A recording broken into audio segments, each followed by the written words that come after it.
Hi, car community. This is Scott Kaiser, Curtis Warren, Steve Van Order, and we are the new owners of DIY AutoTune, also known as EFI. And we just wanted to take some time out today because many of you are loyal to the brand, and I know many of us are. Steve, you've been using the product for 10 years, and Curtis, similar, right? Yep. And these guys even developed a whole product and a whole company around working with DIY products. So we wanted to take this time to kind of introduce ourselves. So Steve, let's start with you and tell a little bit about yourself and how you got involved with cars. And oh man, how I got involved with cars. That goes back to, I don't know, probably before I was born. My dad's a big drag racer, so I've been around racing my entire life.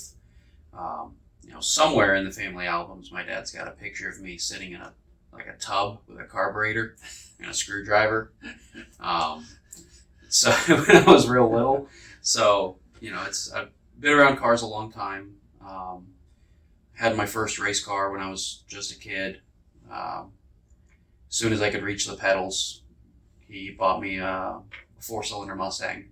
And it's funny, before Lakeland Drag Strip in Florida was closed to put an Amazon in, I'd go down there and bracket race that little 4-cylinder automatic Mustang.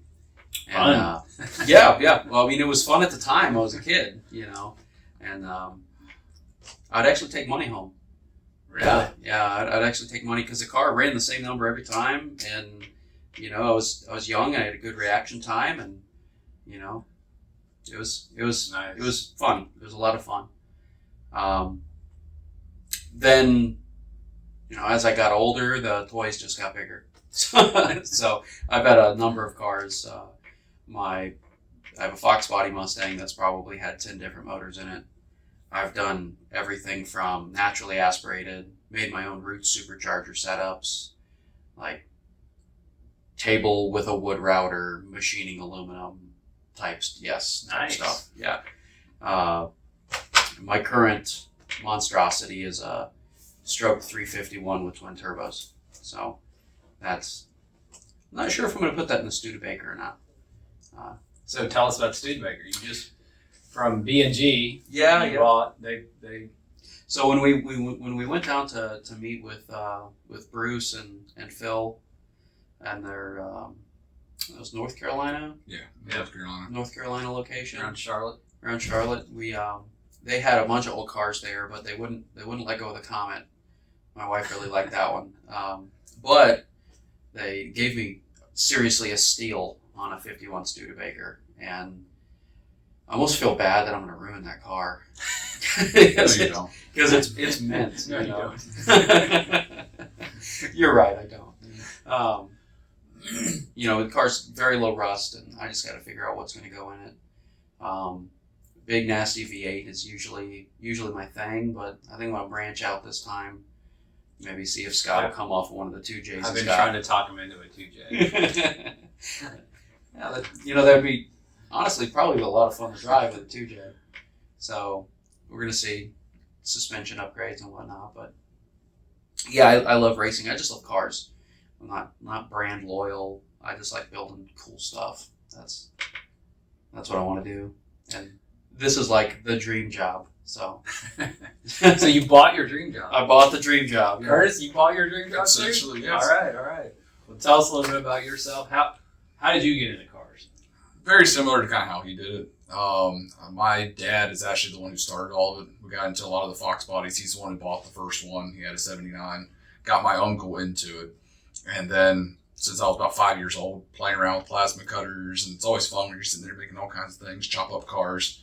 And we basically just rebuilt them. So from there, of course, that turned into rebuilding them, turned into buying my own. Now I have, How old were you? 5. Me? I was 5 years old when I started. When you bought your first car, how old? 5 years old. 5 years old? Yeah, because it was the first one. My uncle had one, set it aside. 4-cylinder, turned into a V8. It's one of the ones you're always swapping it over. So we just had it off to the side. We had tinkered little parts off different oil projects and everything. We built one out of it. Now, that car didn't last very long when I turned 15 because somebody pulled out in front of me, smashed it. But a month later, had another one. Came from the Ford shop. Wait, you had it for 10 years. Yep. But when you could drive it, you smashed it. Technically, yes, I did. But at least it wasn't my fault out of it. But right out of it, I got another one out of it. That was the one that's actually coming over here to the shop. We got a 331 stroker, neutral balance that we got put in it. What did we put in that thing? 76 turbo? Is that what that one is? No. That one's a 68. That's a Billy Wheel 67. That's what that one was. But we're also putting a 6R80 automatic transmission behind it, just for literally the fun of it. Yeah. And you have a new Mustang, correct? Yeah, so the latest one I just got was an 03 Terminator convertible. Yeah. But I also have another, just a standard stock black hatchback on it. And then my daughter, we just got her first car and everything 2 or 3 years ago that we're building it up. So it's a 93 hatchback. So needless to say, we have plenty of Mustangs. How old is she? She's 13 now. So she will have her car for several years also before she can possibly crash it. Hopefully not. But she won't crash it. Well, neither one of my kids so far have crashed, so this is good. Well, good. We got a track record of hopefully goodness. Well, I'll tell a little bit about myself. Got into cars. Actually ended up buying a Lotus years ago. Well, actually before that, I took a Skip Barber class. And with a good buddy of mine, we were hooked. Hook, line, and sinker, got full in, and then we went back to Skip Barber, took a high performance class, and drove a Lotus, ended up with one. Drove a Lexus ISF, ended up with one. Drove a Porsche, but I don't yet have. Well, I've had a Porsche. I had a 914, but that was a junk car. Almost everything I drove in the Skip Barber class, I ended up buying. So, man, that worked way too well. Anyway, been into cars ever since. Met a gentleman that got me into drifting. That's one of my passions now. I still like to grip race, but drifting is kind of my passion. So, love it. Probably will do it this Sunday. So, all right. So, I think what might be the most interesting thing, you guys probably want to get to know us a little bit, but the interesting story here is probably, how did all this come about? How did we acquire this? And the story starts with you two, so I'm going to let you lead off on the story. So it actually ended up starting with me. I wanted to, and we kind of came across the forums years past, wanted to kind of do something more modern, so to speak. So we ended up getting the founding of the company, DD-EFI, which of course got played into what we're doing now to provide that solution for everybody else. But it was mainly just because we wanted to kind of have more of the readings of the information at your fingertips. Got sick and tired of having the laptop sitting in the actual seat. And then, of course, you hit brakes and slam it into the dang dash of it. So it's just one of those concepts that we want to kind of modernize and get rid of the old analog stuff. Every single time with the older cars, this stuff is just junk. Most of the time it dies on us. Speedometer sitting there bouncing around and everything on you. You're not getting any of the accurate stuff. So, of course, since we already had the Megasquirt systems, been using it for years, we wanted to kind of tailor to something that would go ahead and work with it. But the concepts we wanted to kind of have is kind of more of like the boot up splash screen stuff you see in all the new cars, kind of the digital layouts that are kind of unique and cool these days that we kind of see pretty much in every car. So we want to kind of bring the newness to our old cars that we love playing around with. So you started Digital-EFI, and how long did you have that before you started talking to Jerry? And then how did that come about? So that started it's been about 4 years now. So started up officially the company-wise in January of 2020. But prior to that, we were doing something internally just for our own selves. But people kept picking on us saying, well, hey, I want to buy that. I want to buy that. I mean, it wasn't supposed to turn into anything ever. But then over the kind of the times got by, we started getting in touch with Jerry and everything about helping out doing articles and mainly just trying to help market our own solution with the solutions that we were already using with the DIY and the MS3 Pro line anyways.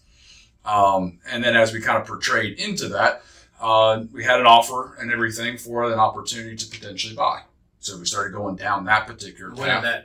What year was that? So that was actually this year. We started up around think it was like February, Yeah, March it time was period. really early this year. Okay. And So it was didn't take long for all this to occur. No, it really didn't. It was basically after our first article we did. We were kind of talking with Jerry, and there's a huge amount of people that came back and accepting and asking questions about it. And he was basically telling us it's one of his first articles in a long time that had huge analytics ratings, just watching to see the feedback from the customer base. So he asked us to do another one. And then after that, that's when we started getting more into those kind of conversations. So then you guys at some point approached me, and I came in to Digital-EFI, and then together we purchased AMP EFI and DIYAutoTune. Yeah. So take a step back in time a little bit. Curtis and I actually met on a internet forum before Facebook was a huge thing, and back when you'd actually sit in a forum chat room and talk. Aging myself here, but that's how we met, and then the company started, and I mean it was a bit of a struggle. We were looking at how can we potentially make this deal happen, and even though we had everything lined up, have pass a credit checks, we had everything that they needed to get the loan, we couldn't find a bank to pick us up.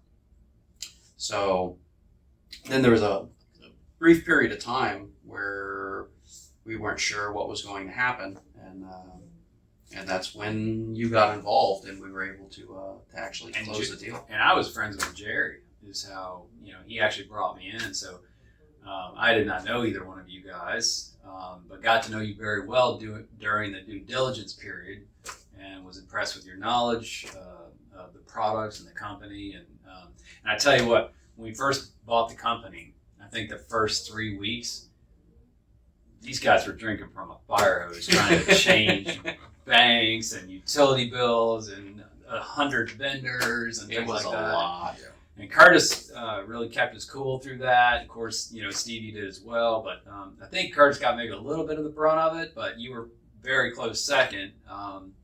But they really kept their cool and just kind of methodically moved through that process. And, now we're only 2 months in.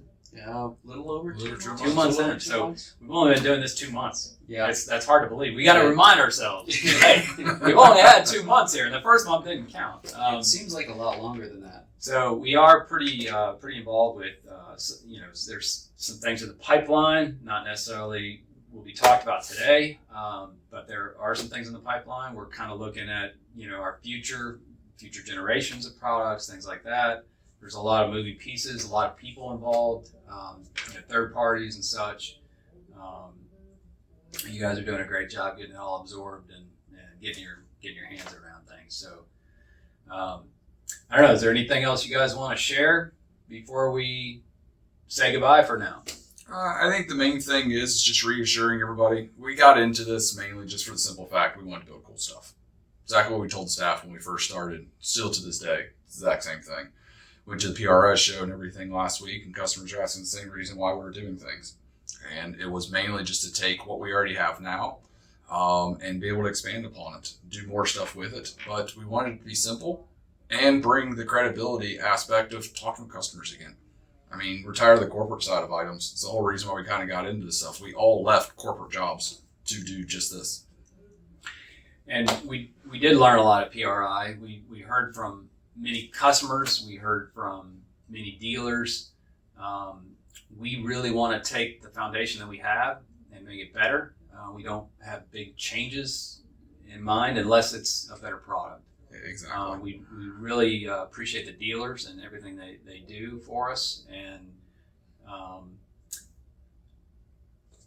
yeah. So no big changes on the horizon. I mean, other than product development improvements. Product development improvements are a big one, and training classes and training courses. We want to do a lot more videos of how to install, how to do this, how to do that. And Steve's going to kind of lead on that. We already put another video together earlier this morning. And we're going to try to have continual releases for you guys. Yeah, so if there's, anything specific, video-wise that you want to see, let us know. We're definitely open ideas.